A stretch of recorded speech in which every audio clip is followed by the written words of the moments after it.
I didn't even know what a video game was, really, just some vague idea. That being you would take some real-life thing and actually put it into the game. Well, in some limited fashion anyways. Like if I was inside a castle, I'd just have to make the inside of a castle. But Shenmue taught me that wasn't the case at all. Shenmue was the first game I worked on, and using that experience, I've been able to give feedback on scene production for dramas I'm working on. Freedom is all you need. I was at a Seiyu department store and a bookstore at the time. There, Yusan says, "Hey, Yoshimoto-san, what do you think of this?" Then he wrote Shenmue and Spirit Tree. I still remember that vividly. The first time I heard that name, yeah, gave me chills. Thought it was a great title. A kid wants to get revenge for his old man and goes in search of his father's killer. That's the heart of it, and I felt strongly that the story should not stray from that point. There were a lot of other great ideas in there, but still I felt the main character needed to be unwavering in his convictions. Yet, when you actually play the game, all that other stuff is what makes Shenmue so interesting. Ryo feels he must avenge his father, but is at the capsule toy machines playing away. I think that's the humanity coming out.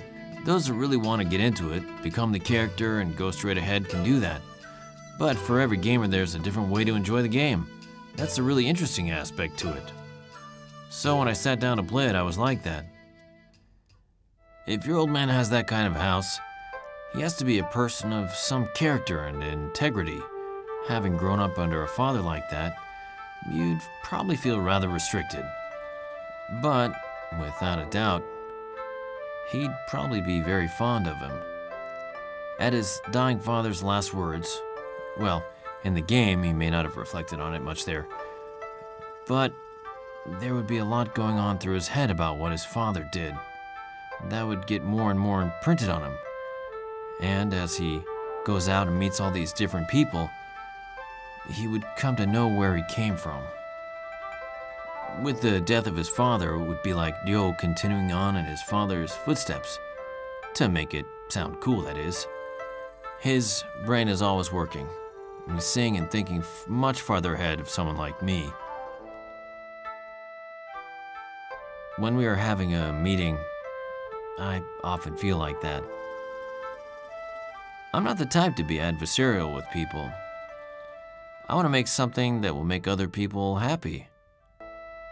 There are probably millions of people playing games because of Yusan.